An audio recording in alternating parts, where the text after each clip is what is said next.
오늘은 로마서 3장 24절 말씀과 창세기 3장 말씀들로 왜 주님의 은혜를 감사해야 하나, 왜 주님의 은혜를 감사해야 하나 라는 제목으로 말씀을 전합니다.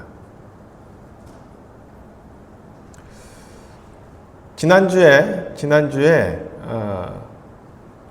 하나님을 두려워하는 것이 지혜의 시작이다라는 그 말씀을 전하면서 왜 주님을 두려워해야 하나라는 제목으로 말씀을 전했습니다. 이렇게 사실은 두 개의 설교를 준비했던 거예요. 그래서 첫 번째는 왜 하나님을 두려워해야 하나, 그리고 오늘 말씀은 왜 주님의 은혜를 감사해야 하나, 이 두 가지의 말씀을 전하는 것이죠. 그래서 지난주에 드렸던 말씀을 아주 간단히 복습해 보겠습니다. 한 주 전이라도 그 내용을 상당히 잘 잊게 되죠. 그렇죠? 그래서 저도 그렇습니다. 그래서 간단하게 좀 복습을 해보면 주님을 두려워해야 하는 이유 세 가지를 말씀드렸었습니다. 그래서 첫 번째 이유는 우리의 육체만 죽일 수 있는 그 어떤 대상이 아니라 인간의 혼과 몸을 모두 지옥에 보낼 수 있는 분을 두려워해야 하기 때문에 주님을 두려워해야 한다. 그래서 마태복음 10장 28절을 이야기하며 몸은 죽여도 혼은 죽일 수 없는 자들을 두려워하지 말고 오히려 혼과 몸 둘 다 지옥에서 멸하실 수 있는 분을 두려워하라. 이 말씀을 전하면서 이것을 하실 수 있는 분은 주님밖에 없다. 그렇기 때문에 우리는 주님을 두려워하는 마음으로 우리가 구원에 대한 갈급함을 가져야 하고 관심을 가져야 된다. 그리고 구원받은 사람이라면 우리 주위의 사랑하는 사람들에게 이 복음을 전해야 되지 않겠는가 라는 말씀을 전했었습니다. 또한 두 번째는 주님의 말씀의 권위가 있기 때문에 우리가 주님을 두려워해야 한다라고 말씀드렸죠. 하나님은 말씀으로 온 세상, 온 우주를 창조하셨죠. 요한복음 1장 1절은 처음에 말씀이 계셨고 말씀이 하나님과 함께 계셨으며 말씀이 하나님이셨다. 이렇게 말씀을 하셨고 또 그 말씀이 사람이 되신 분, 그분이 예수 그리스도 아니십니까? 주님의 말씀은 너무도 권위가 있어서 그 폭풍과 파도를 잠잠하게 만드셨고 그리고 병든 자도 일으켜 세우시고 심지어는 죽은 자도 살리셨습니다. 이러한 것은 간단히 우리의 인간의 수준에서 보여주시는 말씀의 권위인 것이죠. 주님 말씀의 권위는 절대적이고 두려움의 대상일 수밖에 없는 것입니다. 사실 비교가 좀 부족한 면이 있지만 예를 들어서 군대에서 사단장이 그 사단에게 명령을 하게 되면은 그 밑에 있는 대대, 중대, 소대, 말단의 말단, 제일 처음 신병, 이등병까지도 그 말에 따라서 명령에 따라서 움직여야 됩니다. 그것은 사단장 지위와 말의 무게 때문에 그런 것이죠. 하물며 온 세상을 창조하신 분의 그 말씀은 어떻겠습니까? 성경에는 수많은 주님의 명령들과 말씀들이 존재합니다. 어떻게 구원을 받을 수 있는지, 구원받은 후 그리스도인으로서 어떻게 살아가야 하는지 등 굉장히 많은 말씀들이 성경에 있는 것이죠. 주님의 말씀에 권위가 있기 때문에 우리는 그리스도인으로서, 예수 그리스도의 제자로서, 또한 하나님의 자녀로서 성장할 수 있게 되는 것이죠. 예수님의 말씀의 권위 때문에 우리는 주님을 두려워해야 한다. 셋째는 주님이 거룩하신 분이기 때문에 우리는 주님을 두려워해야 된다. 이렇게 말씀드렸습니다. 거룩함의 기본적인 의미는 죄로부터 완전한 분리, 그것을 거룩함이라고 합니다. 우리가 완전히 거룩해지기 어려운 것은 우리가 우리의 육신이 있기 때문에 완전히 죄에서 떨어질 수 없기 때문에 그런 것이죠. 그래서 주님께서는 계속해서 내가 거룩하니 너희도 거룩하라 이렇게 말씀하신 것이고 이 의미는 너희가 구원받았다면 계속해서 죄에서 분리해서 살아라. 이런 말씀과 어떻게 보면 같은 말씀이라고 볼 수 있습니다. 하여튼 하나님의 거룩의 그 상태가 너무도 크고 영광스럽고 진실로 너무 거룩하기에 천상의 존재들도 주님의 거룩한 영광 앞에서는 자기의 눈을 가릴 수밖에 없었다. 스랍을 이야기하면서 말씀을 드렸었죠. 사도들도 그리고 대언자들도 주님의 영광과 거룩함 앞에는 바짝 엎드리고 말 수밖에 없었던 그러한 예들을 제가 또한 말씀드렸었습니다. 그분의 영광이 너무도 크기 때문이죠. 우리가 빛이 너무나 강하기 때문에 태양을 맨눈으로 그냥 보면은 실명까지 올 수 있습니다. 그렇죠. 그분의 영광과 그분의 거룩함이, 주님의 거룩함이 너무도 크기에 우리는 도저히 그 거룩함을 그 앞에서 보기에 감당할 수 없을 정도로 주님의 거룩함은 정말 크십니다. 우리가 할 수 있는 것은 그 거룩한 주님을 그렇게 찬양하고 경배할 수밖에 없는 것이죠. 너무도 거룩하신 분이기에. 우리가 잘났다고 고개를 빳빳이 들 수는 없는 것입니다. 그러기에 이 거룩하신 하나님에 대해 우리는 예배 드려야 되고 주님께 경배와 찬양을 드려야만 되는 것이다. 이렇게 주님을 왜 두려워해야 하는가 이렇게 말씀을 드렸었죠. 사실 그분을 두려워할 수밖에 없는 이유를 또한 보면 그분 앞에 선 우리는 정말 비참한 존재이기 때문에 그렇습니다. 그렇죠? 인간의 타락 이후 인간의 상태는 정말 끝없이 추락을 하게 됩니다.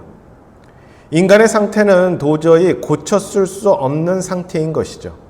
인간의 타락의 상태는.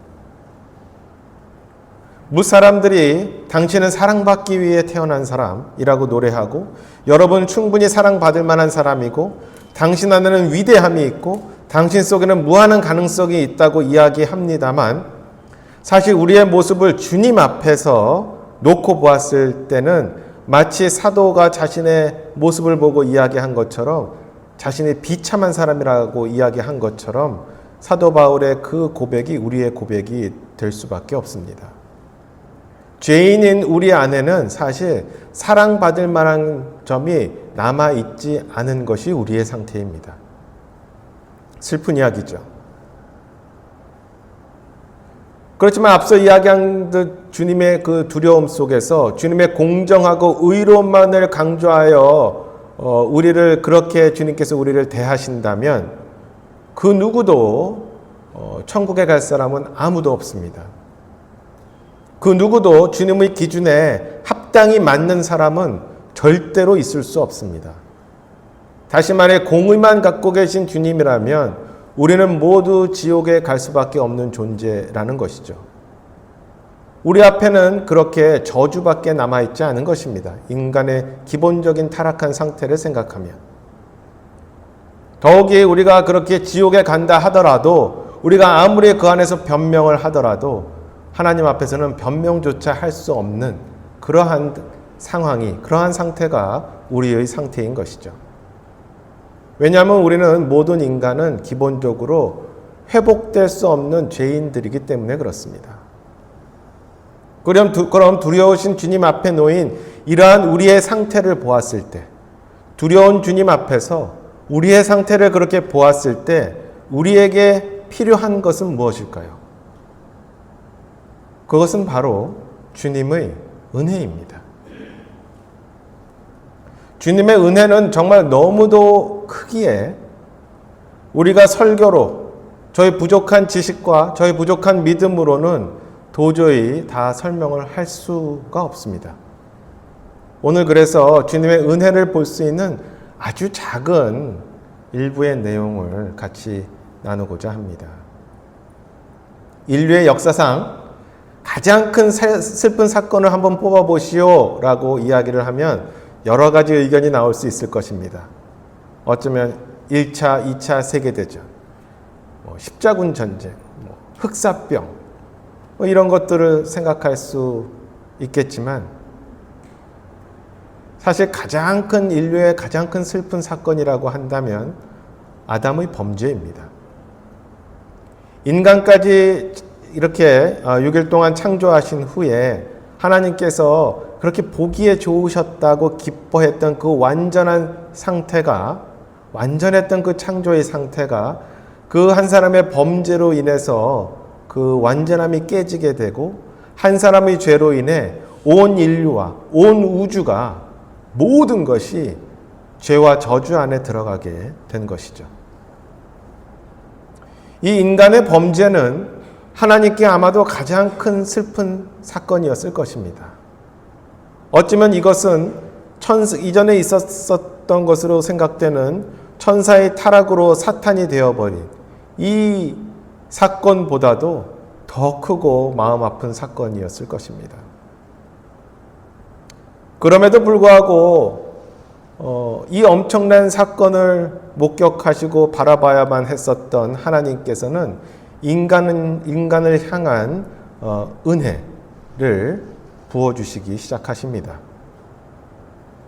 하나님께서는 선악을 알게 하는 나무의 열매를 먹지 말라고 명령하시면서 먹는 날에 너희가 반드시 죽으리라고 아담과 이브에게 경고를 합니다.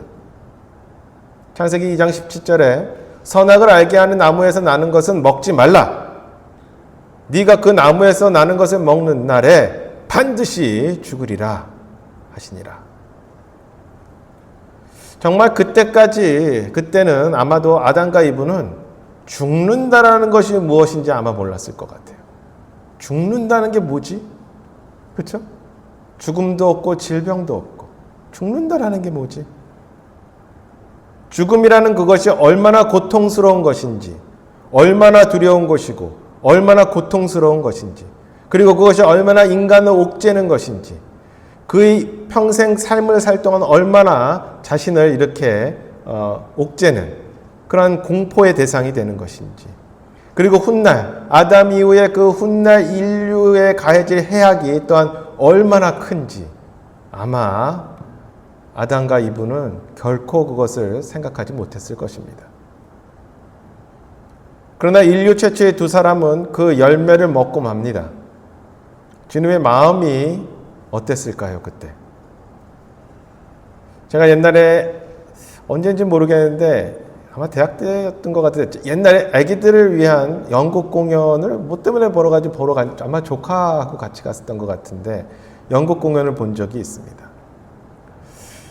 그 당시에 나무 뒤에서 뭐 호랑이인지 뭔가가 숨어 있고 그 앞을 모르고 지나가는 주인공이 이렇게 있었어요. 그랬더니 애들이 그 밑에서 막 소리를 질러요. 거기 가면 안 돼요. 거기 호랑이 있어요. 가지 마세요. 막 그냥 난리가 났어요. 목에 핏줄을 막 내면서 막 소리를 지릅니다. 정말 하나님은 말씀은 안 하셨지만 그런 마음이셨을 것 같아요. 먹지 말라고. 그 열매를 베어물고 그 목으로 넘어가는 그 장면은 그 열매가 하나님에게 너무도 슬픈 장면이었을 것입니다. 하나님의 명령을 보게 되면 아담과 이브는 사실 그 자리에서 당장 죽었어야 됩니다. 그러나 그러지 않았습니다. 여기서부터 벌써 주님의 은혜를 우리는 보게 됩니다. 주님은 그들을 그 자리에서 바로 죽이지 않으셨습니다. 물론 하나님의 영이 죽게 되었죠. 하지만 그들의 육체는 바로 죽이지 않으셨습니다. 주님은 그들에게 거의 1000년에 가까운 삶을 허락하셨습니다. 또한 그 땅에 그냥 죄진 상태로 그렇게 계속 살게 놔두시지 않으시고 훗날 완전한 구원에 대한 것을 약속하십니다. 창세기 3장 15절에 내가 너와 여자 사이에 또 내 씨와 그녀의 씨 사이에 적개심을 두리니 그 씨는 내 머리를 상하게 할 것이요 너는 그의 발꿈치를 상하게 할 것이라 하시고, 분명히 아담의 자손에서 구원자가 나와서 특히 여자의 씨, 즉 남자 없이 동정녀에서 태어난 구세주를 이미 아담의 범죄 이후에 바로 그 계획을 갖고 인류의 구원을 그렇게 인류에 약속을 하신 것이죠.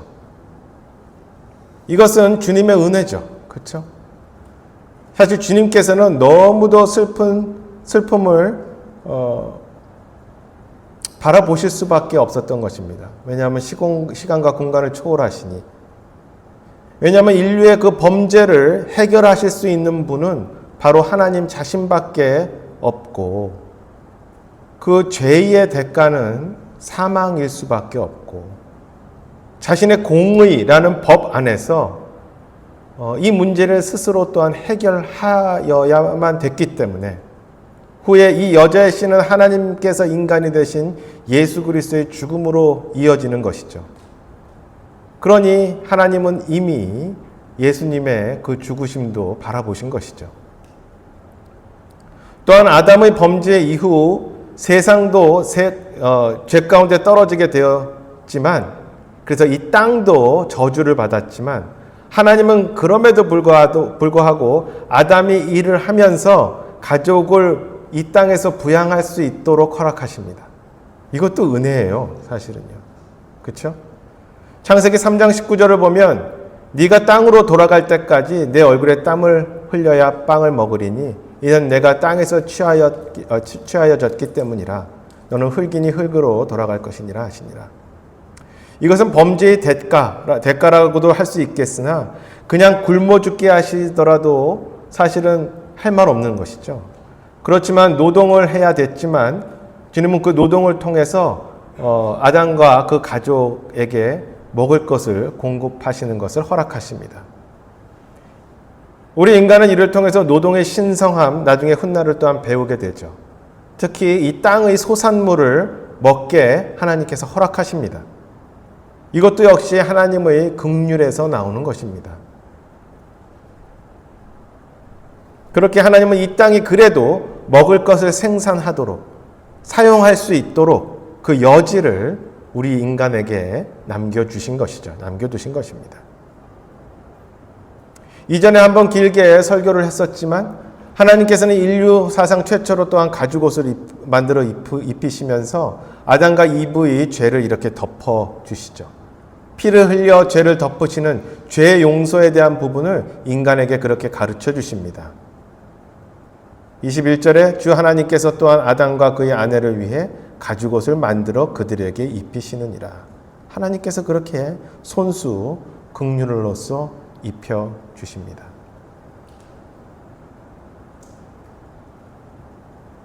이제 하나님께서는 아담과 이브에게 자녀도 허락하십니다. 이는 이전에 말씀드렸던 여자의 씨라는 약속을 지키기 위한 시작이었습니다. 그래서 자녀를 허락하십니다. 창세기 4장 1절에 아담이 자기 아내 이브를 알매 그녀가 수태하여 가인을 낳고 이르되 내가 주로부터 남자를 얻었다 하니라. 이브는 앞서 말씀드린 창세기 3장 15절에서 하나님께서 그녀에게 약속하신 구원자를 그녀가 지금 잉태했다고 생각하여 기쁘게 이렇게 자신이 아이를 잉태하고 남자를 얻었다, 이렇게 기쁘게 이야기를 하게 됩니다.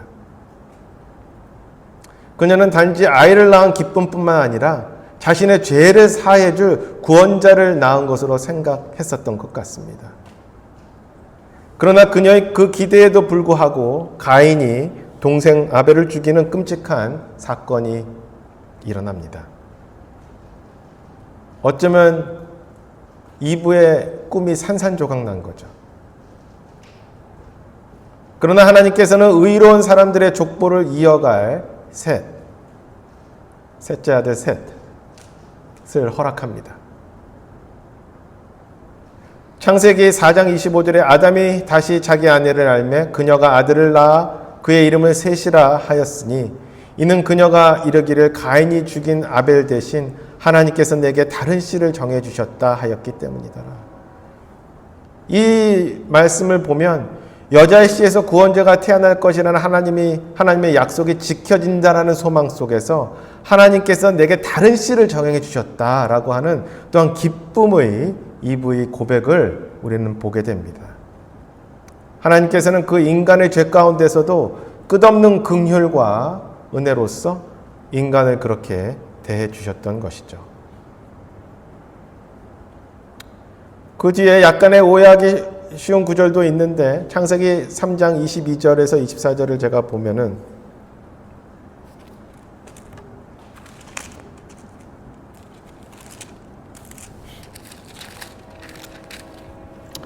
창세기 3장 22절에서 제가 읽겠습니다. 주 하나님께서 이르시되 보라 남자가 우리 중의 하나같이 되어 선악을 알게 되었도다. 이제 그가 자기 손을 들어 생명나무에서 나는 것도 따서 먹고 영원히 살까 염려하노라 하시고 그런 까닭에 주 하나님께서 에덴의 동산에서 그를 내보내사 그의 출처가 된 땅을 갈게 하시니라. 이같이 그분께서 그 남자를 쫓아내시고 에덴의 동산 동쪽에 그룹들과 사방으로 도는 불타는 칼을 두어 생명나무의 길을 지키게 하시니라. 아멘.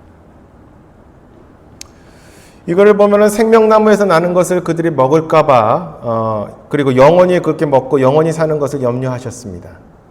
참 이상하다고 생각이 들죠. 한데 선악을 알게 하는 나무 열매를 먹고 죄인이 된 상태에서 영원히 살기까지 되면은 정말 큰일 날 일입니다. 이것은 그렇죠. 죄인으로 영원히 산다라는 것은.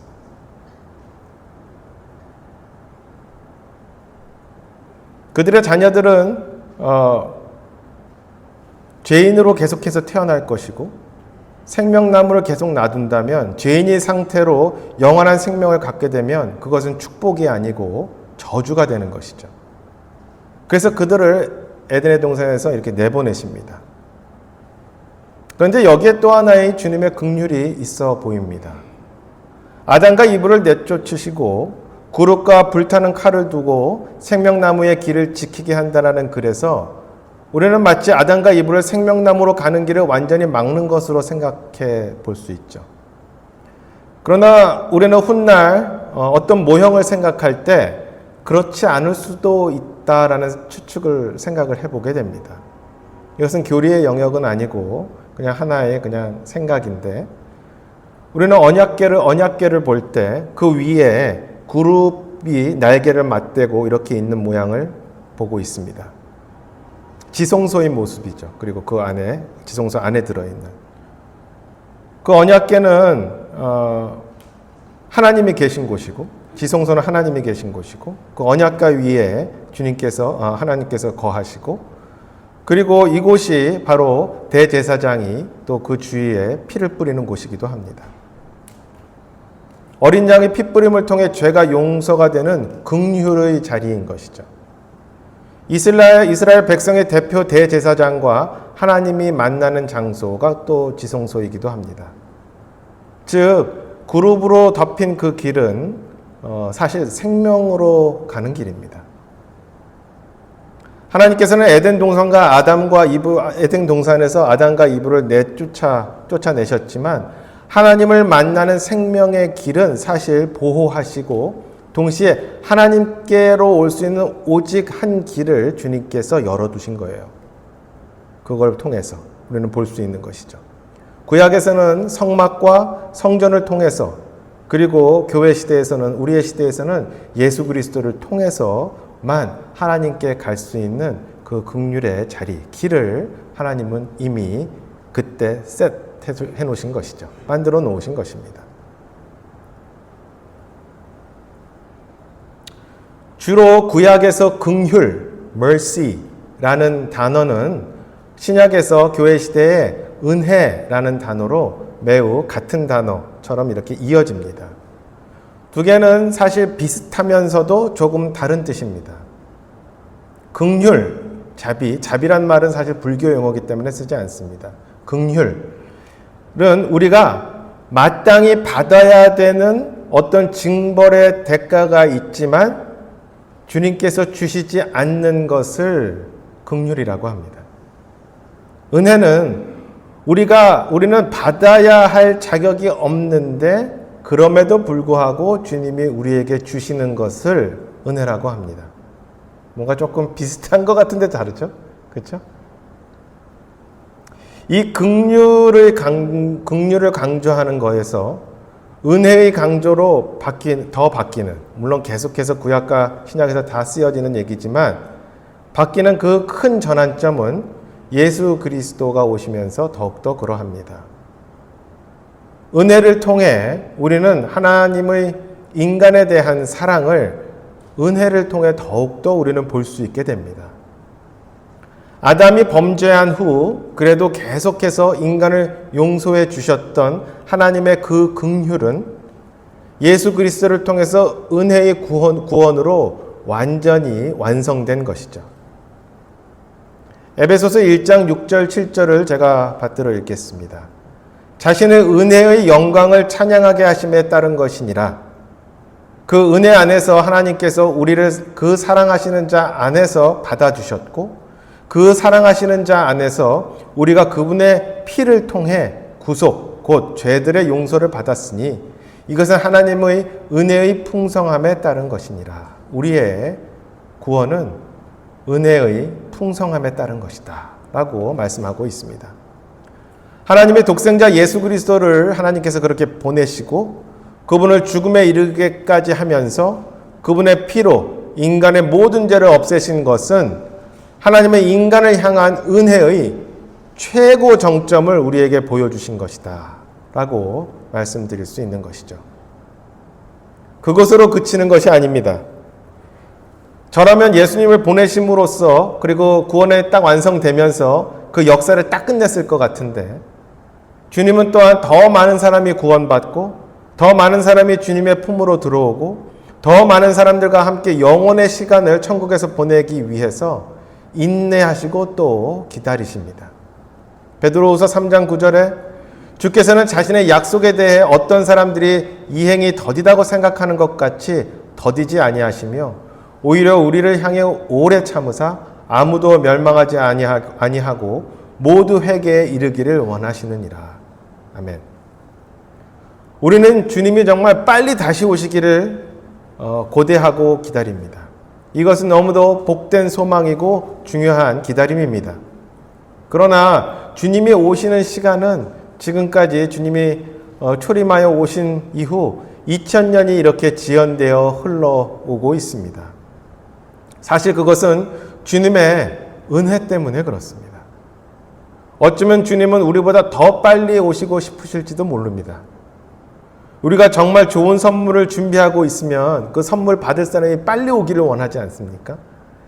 우리가 아이들 선물을 사놓으면 손주들, 그러면 그 손주가 그 선물 받고 기뻐할 그 모습을 너무 기다리면서 빨리 손주가 왔으면 좋겠다 이런 생각하지 않습니까?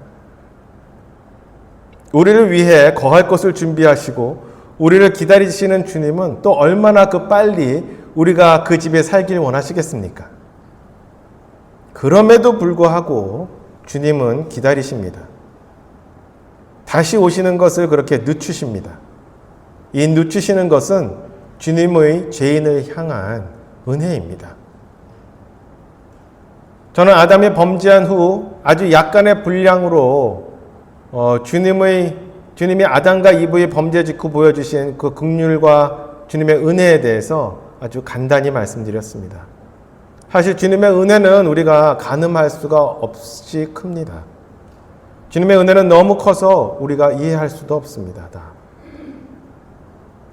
마지막으로 말씀드리면 어떤 대학생이 기독교 변증론자에게 질문하는 것을 제가 본 적이 있습니다. 그 청년은 이렇게 얘기합니다. 사실 자기의 삶이 지겹고 사실 어떤 것도 그렇게 즐겁지도 않고 삶이 좋았던 것도 별로 없고 좋다가도 금방 실증이 나고 그러는데 도저히 천국에서 영원히 산다고 했을 때 사실 자기는 좋다기보다 그 영원이라는 것이 얼마나 힘들고 지루할까 이러한 생각을 한다. 이렇게 얘기하는 것을 본 적이 있습니다. 그래서 자기는 영원히 산다라는 것이 전혀 매력적이지 않다. 이렇게 얘기를 하더라고요. 그렇게 생각할 수도 있겠죠. 그러나 거듭난 그리스도인은 분명히 예수 그리스도가 다시 오시는 시점에 새로운 몸을 입게 됩니다. 지금 이 몸이 아니라. 그때 우리는 분명히 지금 현재 우리의 육체가 바라고 좋아하고 우리의 육체가 기뻐하는 것과는 전혀 다른 것을 기뻐하고 사모하는 그러한 육체를 갖게 될 것입니다. 그냥 상상해 보시기 바랍니다. 주님은 무한하시다고 그랬습니다. 무한하십니다. 끝이 없이. 그리고 주님께서 우리를 향하신 그 은혜도 주님 안에서 무한합니다. 공간적으로 무한하다라는 얘기는 사실 시간적으로 무한하다는 얘기와 사실은 같습니다. 우리는 시공간을 초월하여 무한하신 주님의 무한하신 은혜만을 이해하는데도 무한한 시간이 필요합니다. 그러니까 영원의 시간이 필요해요. 하나님의 은혜만 이해하는데도 영원한 시간이 필요합니다. 경륜주의, 세대주의적인 성경 해석의 시각으로 각 세대를 본다 하더라도 궁극적으로 각 세대에서 구원은 주님의 긍휼과 은혜로 이루어집니다. 여러분 기억하시기 바랍니다. 우리 안에는 결코 아름다움이 있지 않습니다. 우리의 의는 누더기 같으며 우리 안에는 사랑받을 만한 것이 결코 있지 않습니다. 그러나 그럼에도 불구하고 주님은 우리를 그렇게 사랑하시고 우리를 구원하기 원하시고 그리고 구원받은 우리들과 영원토록 함께 하시기를 원하십니다. 그리고 그 사랑의 마음은 긍휼과 주님의 은혜로 우리에게 그렇게 부어집니다. 그러기에 우리는 그 은혜에 감사해야 되는 것이죠. 오늘날 은혜의 시대, 교회의 시대를 살고 있는 우리를 구원하신 우리 구세주 주님은 그 무한하신 은혜를 다시 한번 생각해 보는 오늘이 되기를 소원합니다. 마지막으로 다시 한번 오늘 본문의 말씀 로마서 3장 24절 말씀 함께 읽고 말씀을 마치도록 하겠습니다. 로마서 3장 24절 말씀입니다. 함께 읽도록 하겠습니다. 시작. 그리스도 예수님 안에 있는 구속을 통해 하나님의 은혜로 값없이 의롭게 되었느니라. 아멘. 기도하겠습니다.